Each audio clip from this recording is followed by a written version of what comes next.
안녕하세요.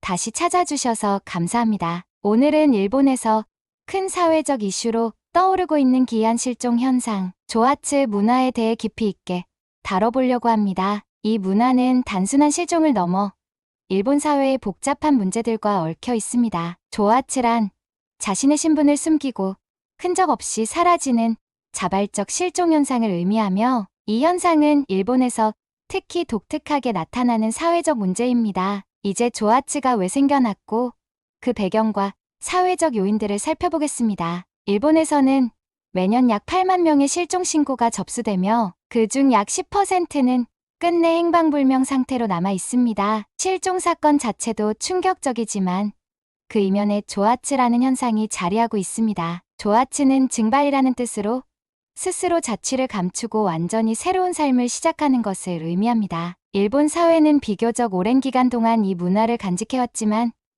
현대에 들어와 그 수가 급격히 증가했습니다. 이는 일본의 사회적 환경과 밀접한 관련이 있습니다. 먼저, 일본의 고도 경쟁 사회는 많은 사람들에게 극심한 스트레스를 주고 있습니다. 특히 학업이나 직장 생활에서 실패한 사람들은 심한 사회적 비난과 자책감을 느끼게 됩니다. 예를 들어 대기업에서 실패한 카즈우미 씨의 사례는 조아츠의 대표적인 예입니다. 그는 사회적 실패를 견디지 못하고 자발적으로 실종되었으며, 이는 많은 사람들이 겪는 비슷한 상황을 반영합니다. 이처럼 사회적 실패는 조아츠의 주요 원인 중 하나로 꼽히며 일본 사회에서 명예를 중시하는 문화와 맞물려 있습니다. 일본에서는 명예가 중요한 가치로 여겨집니다. 고대부터 이어져 온 할복의 전통은 명예를 지키기 위한 극단적인 방식으로 현대에도 그 영향을 미치고 있습니다. 예전에는 명예를 지키기 위해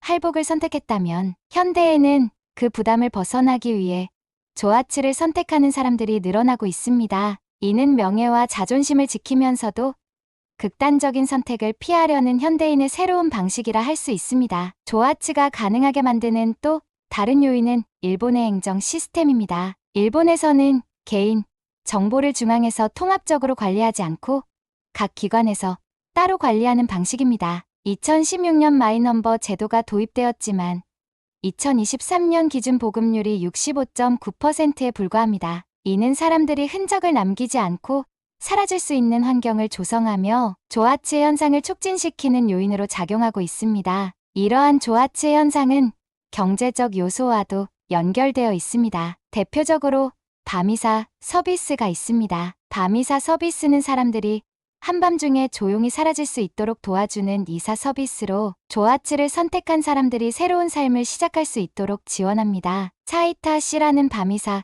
서비스의 한 운영자는 매년 수만 건의 상담을 진행하고 약 3천 건의 정식 의뢰를 받아 실행에 옮긴다고 합니다. 이 서비스는 가방 하나를 들고 떠나는 간단한 이사부터 트럭 한 대의 짐을 운반하는 큰 규모의 이사까지 다양한 형태로 제공됩니다. 이러한 이사는 의뢰자가 새로운 인생을 시작하는데 필요한 경제적, 물리적 도움을 줍니다. 하지만 조아츠를 선택한 사람들은 사회의 보호를 받지 못하고 그로 인해 슬럼가로 몰리게 됩니다. 이들은 일용직을 전전하며 생계를 유지하지만 법의 보호를 받지 못한 채 범죄의 표적이 되는 경우도 많습니다. 관광객이 증가하면서 노후된 상점과 숙소가 철거되고 이들은 더 깊은 슬럼으로 숨어들고 있습니다. 그 결과 가족들은 실종자의 생사조차 확인하지 못한 채 고통 속에 남겨지게 됩니다. 조아츠 문제는 일본 사회에만 국한된 것이 아닙니다. 프랑스 저널리스트와 사진작가가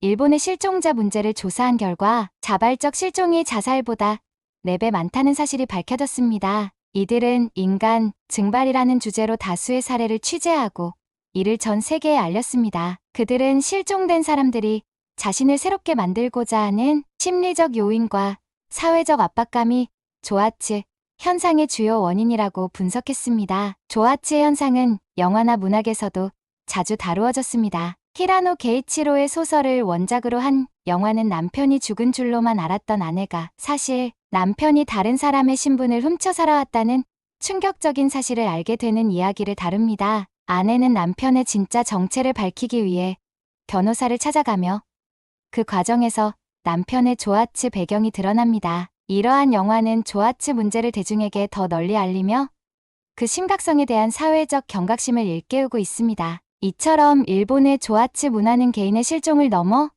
명예, 사회적 압박, 실패에 대한 두려움, 그리고 행정적 허점을 모두 아우르는 복합적인 문제입니다. 이는 단순한 실종 사건으로 보기엔 너무나도 복잡하고 현대 사회에서 많은 이들이 선택하는 하나의 탈출구로 자리 잡고 있습니다. 하지만 조아츠가 남긴 상처는 깊습니다. 개인과 가족, 그리고 사회는 모두 그 상처를 짊어지고 있으며 앞으로도 많은 논의와 해결책이 필요할 것입니다. 감사합니다.